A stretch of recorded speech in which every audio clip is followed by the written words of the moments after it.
Good evening students. Last लेक्चरमध्ये आपण expression find out केलं होतं maximum safety speed on a bank road. आजच्या लेक्चरला आपल्याला एक डेफिनेशन बघायची आहे. आपण पाहिलं होतं की bank road means what is the banking of road. Banking of road मध्ये आपण बघितलं होतं की the process of raising the outer edge of the road over its inner edge, that process is called as the banking of road. आज आपल्याला एक छोटीशी definition बघायची, that is called as the elevation. What is mean by elevation? Elevation काय आहे ते आपण बघूया थोडक्यात. एलिव्हेशन इज द, आपण पाहिलं बँकिंग रोड करताना आपण काय करतो, suppose this is the horizontal road आणि त्याला थोडंसं एका सर्टन हाईट मध्ये, suppose this is the height of the vertical height and this is the length of the road. ही रोडची काय असेल, लेंथ असेल. आपण एल म्हणजे लेंथ कन्सिडर केली आणि एच म्हणजे रोडची हाईट कन्सिडर केली. जेवढ्या हाईट मध्ये त्याची आउटर एज जी आहे ती रेज केलेली आहे, त्याला आपण एलिव्हेशन असं म्हणतो. That means elevation is the vertical distance. This is the vertical distance through which the outer edge of the road is raised over its inner edge. म्हणजे elevation काय आहे तर it is a vertical distance. It is the vertical distance. आपण त्याला असं म्हणतो, it is a vertical distance through which its outer edge is raised through over its inner age.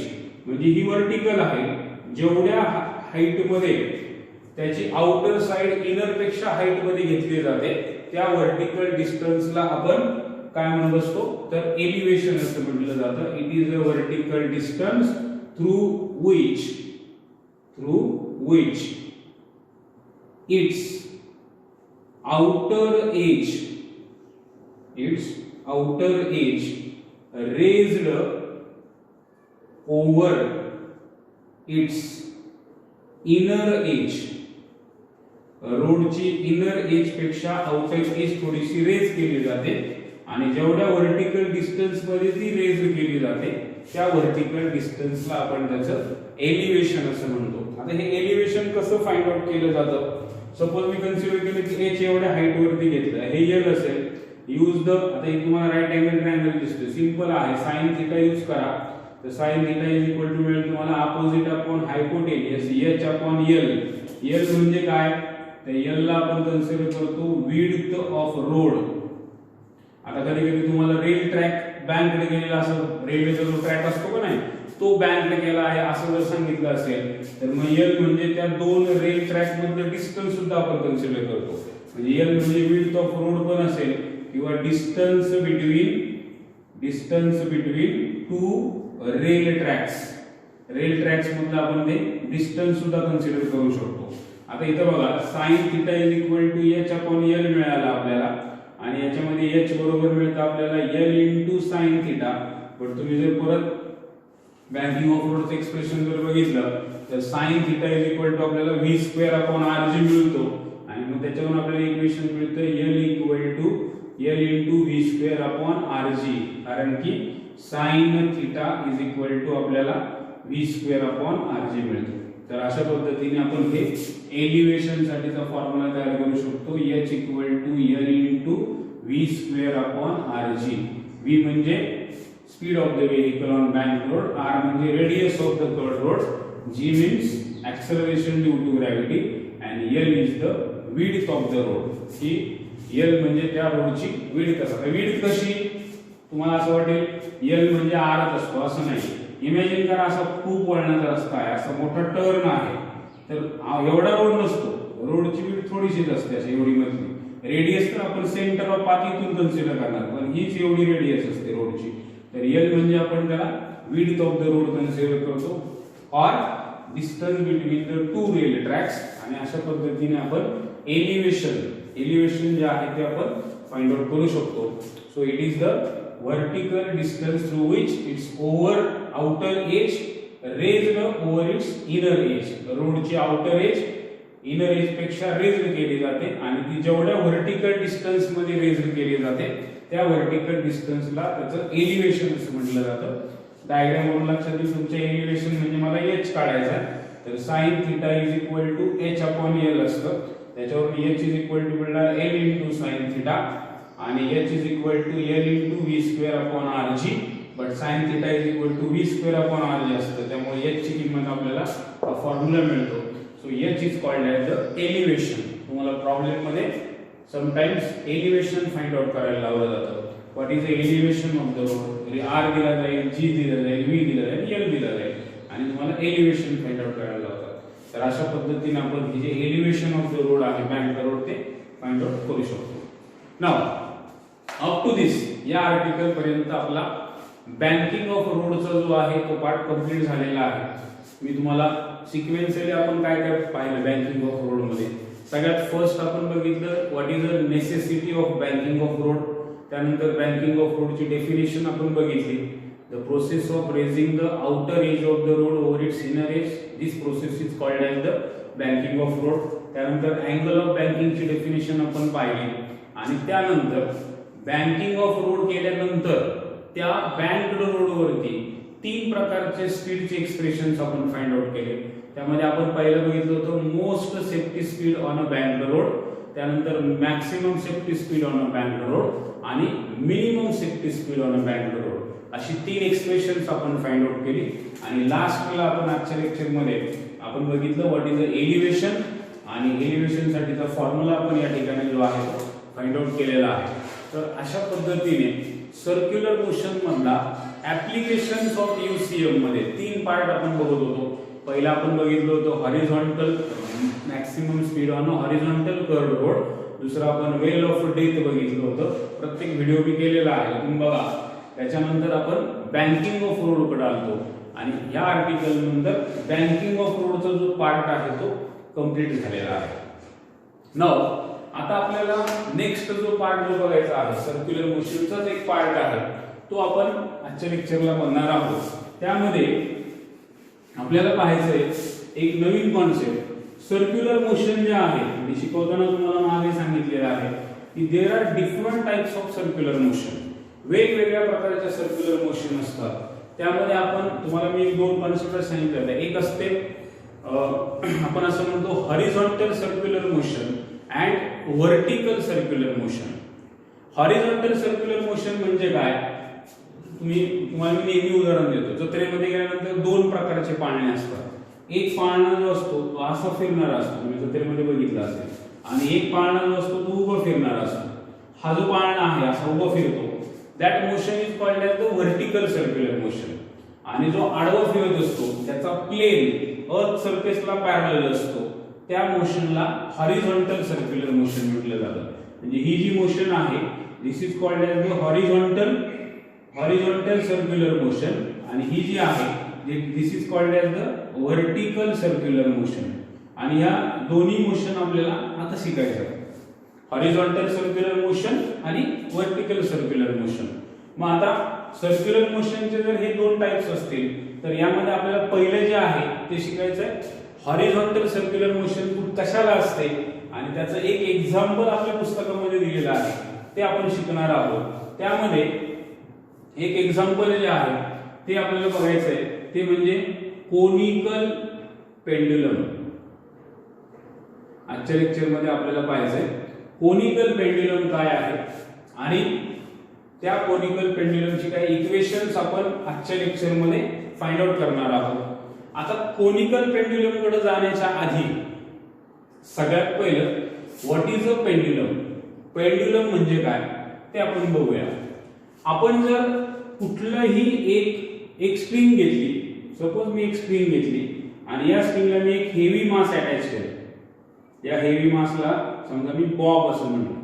हे जे हेवी एक लोखंडाचा गोळा घेतला, आपण लोखंडाचा स्पियर घेतला, त्याला दोरा बांधला.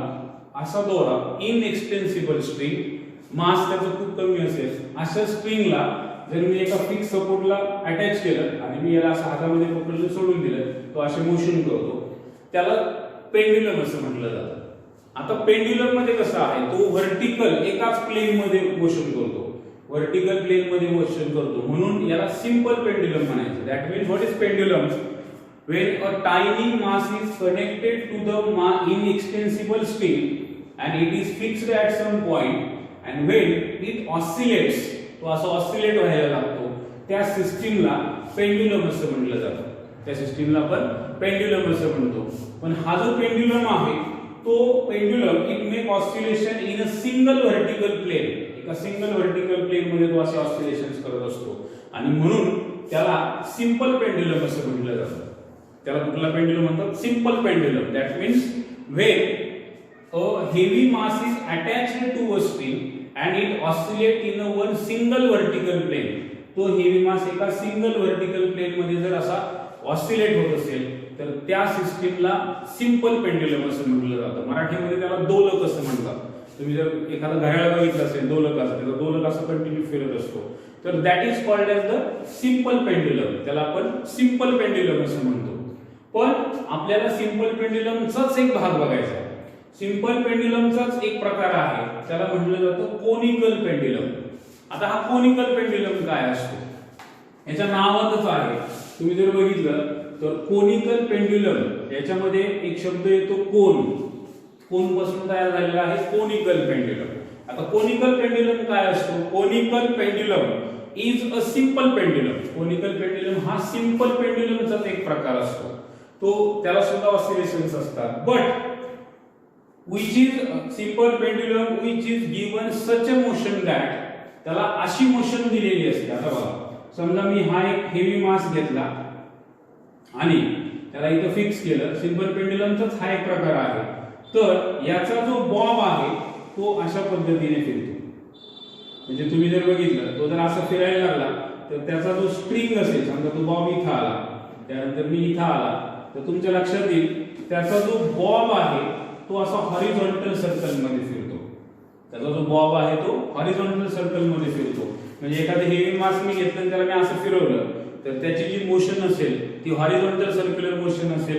म्हणजे त्याचा जो बॉब आहे तो हॉरिझॉन्टल सर्क्युलर मोशन तयार करतो आणि त्याची जी स्ट्रिंग आहे ती व्हर्टिकल सोबत एक कोन तयार करते आणि इथे एक असा एक आकार आपल्याला मिळतो. याला कुठला शेप म्हटलं जातं जॉमेट्री मध्ये?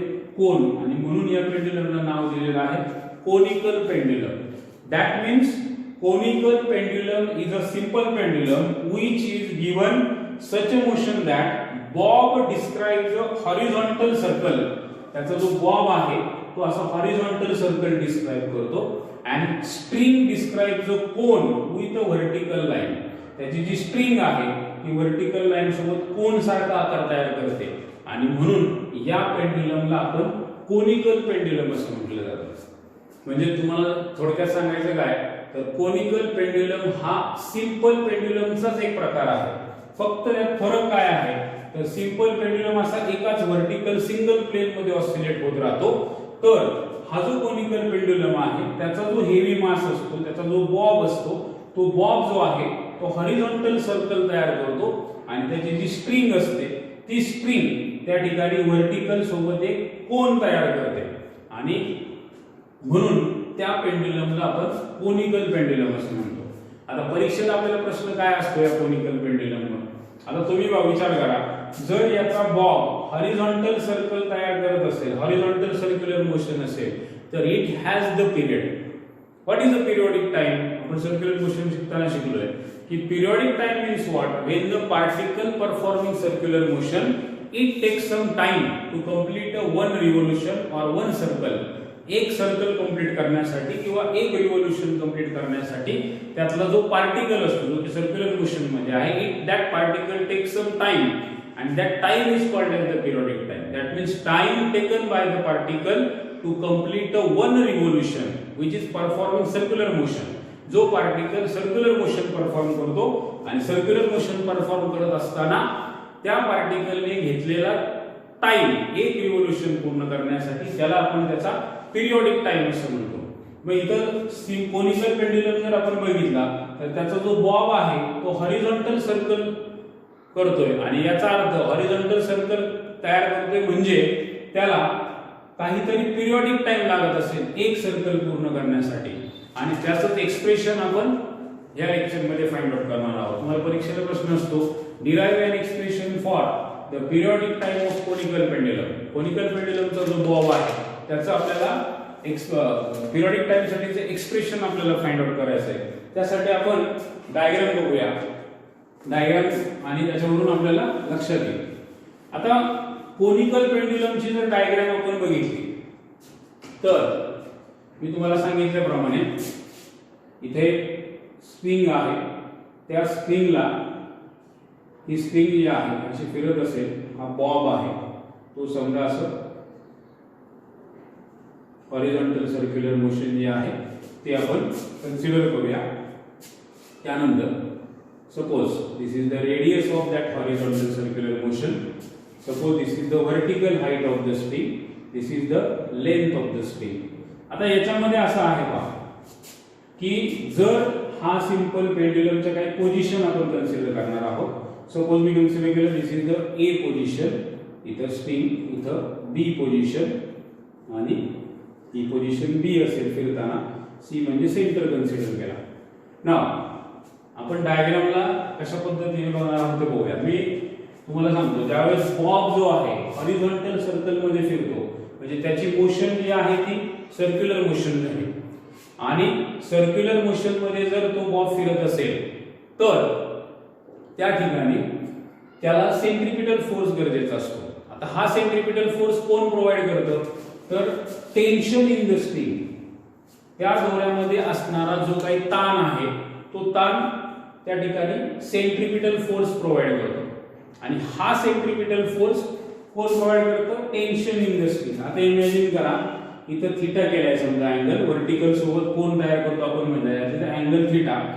समजा मी कन्सिडर करतो m is the mass of the bob, त्या छोट्या बॉबचं मास असेल, t is the tension in the spring, ही म्हणजे टेन्शन इन द स्प्रिंग असेल आणि l is the length of the spring, l म्हणजे आपण लेंथ कन्सिडर करूया.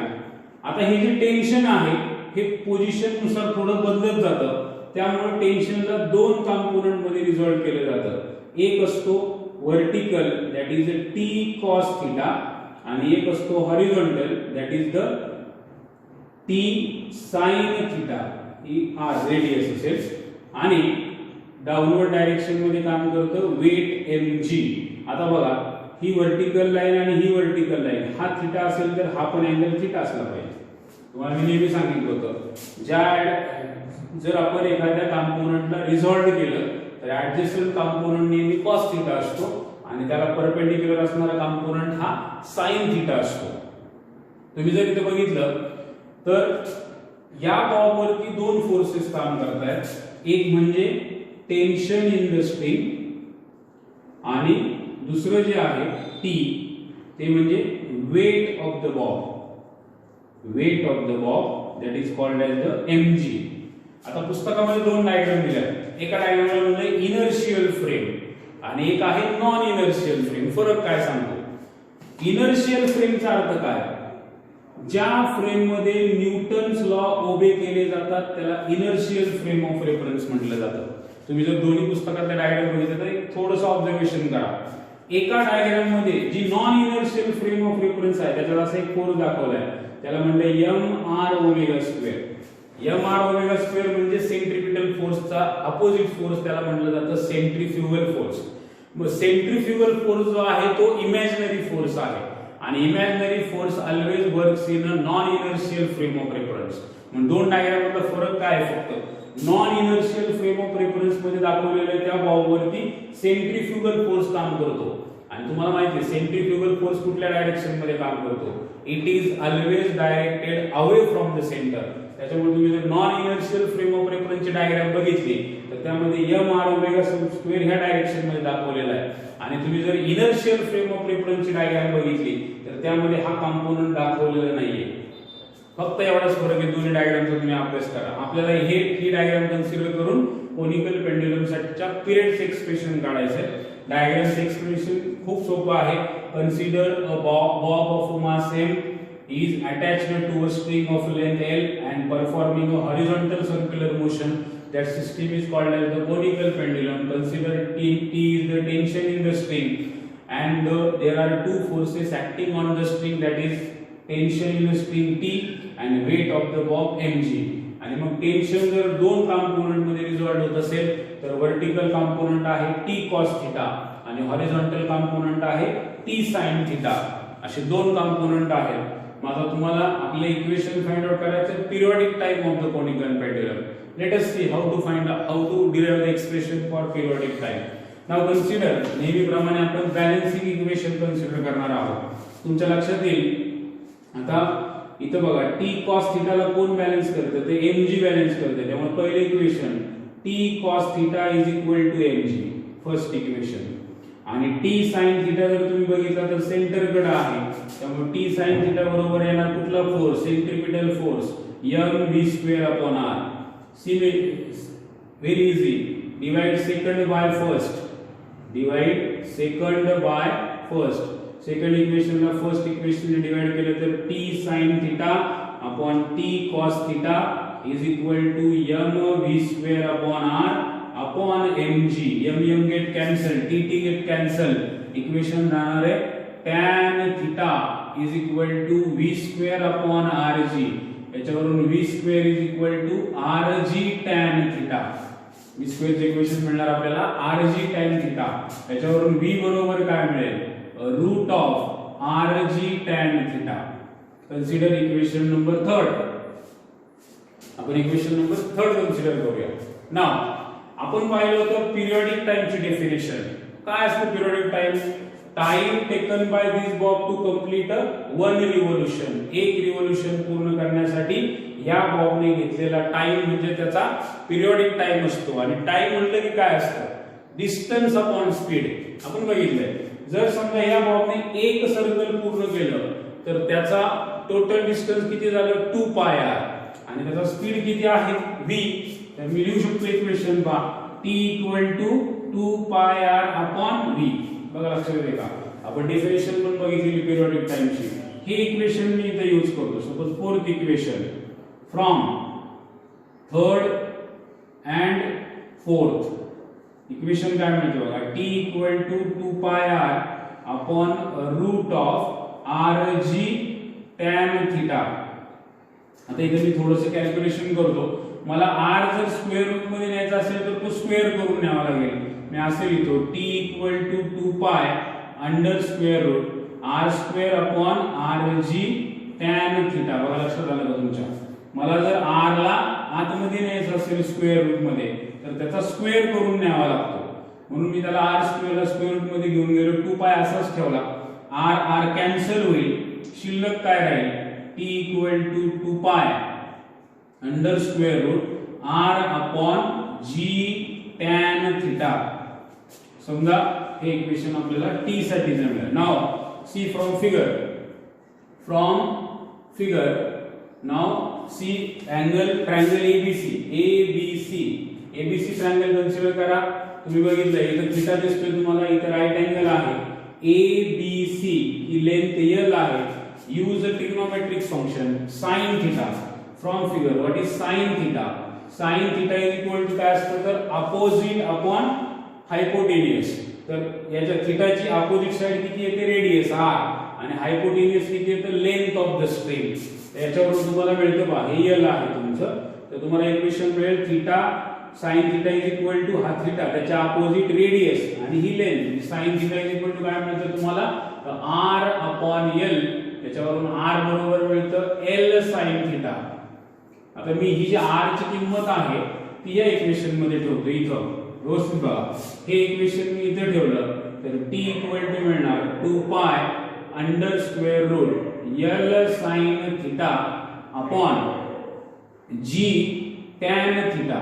आणि तुम्ही दहावीमध्ये शिकलात 2π under root l sin theta tan theta बरोबर असतं sin theta upon cos theta. sin get cancel, cos denominator आहे तो न्यूमरेटर होईल. t equal to 2π under square root l cos theta upon g. असं आपल्याला पिरियोडिक टाइम साठीचं conical पेंड्युलमच्या equation मिळेल. आता तुम्ही जर बघितलं हा जो थीटा आहे हा कोनिकल पेंड्युलम कुठपर्यंत हॉरिझॉन्टल सर्क्युलर मोशन करेल. थीटा हा खूप स्मॉल पाहिजे. इमॅजिन करा थिटा असा असा असा वाढत गेला तर तो पेंड्युलम राहणारच नाही, कोनिकल पेंड्युलम असणार नाही तो. त्यामुळे कंडिशन अशी आहे theta is very small, theta जर खूप स्मॉल असेल, थिटा व्हेरी स्मॉल असेल तर कॉस थिटा अप्रॉक्सिमेटली थिटा असतो, त्याला आपण असं म्हणतो जर थिटा खूप स्मॉल केला तर त्याला 1 कन्सिडर केलं जातं. आणि मग आपल्याला इक्वेशन मिळतं t = 2 pi under square root L upon G. This is the expression for periodic time of conical pendulum. हे इक्वेशन कन्सिडर केलं जातं आणि हे इक्वेशन कन्सिडर केलं जातं. तर अशा पद्धतीने आपल्याला कोनिकल पेंड्युलमच्या पिरियॉडिक टाइमचं जे आहे ते एक्सप्रेशन मिळेल. त्याच्यावरून तुमच्या लक्षात येतो पिरियड जो आहे तो कशावरती डिपेंड आहे. The periodic time of conical pendulum depends on length of the pendulum and g, acceleration due to gravity. The period of conical pendulum is independent on the mass of the pendulum. पेंड्युलमच्या मास वरती त्याचा period जो आहे तो depend नसतो. It is independent on the mass of the pendulum. तर अशा पद्धतीने आपण कोनिकल पेंड्युलमच्या पिरियडिक टाइमचे एक्सप्रेशन जे आहे ते फाइंड आउट करू शकतो. परत एकदा बघा सगळे हे डायग्राम वरून तुम्हाला इक्वेशन्स लिहायचे आहेत. पुस्तकात 2 डायग्राम दिल्यात. परत सांगतो इनर्शियल फ्रेम आणि नॉन इनर्शियल. आपल्याला इनर्शियलची गरज आहे. इनर्शियल फ्रेम ऑफ रेफरन्स मध्ये centripetal force toward the centre असतो. नॉन इनर्शियल मध्ये away from the centre consider केलेला आहे. mr omega square centrifugal force consider केलेला आहे. परत इथं बघा t cos थीटा ला mg बॅलन्स करतो, t sin theta centripetal force provide केला जातो. ही इक्वेशन्स डिवाइड केली की other part is all calculation part. Hence we derive the equations for periodic time of conical pendulum.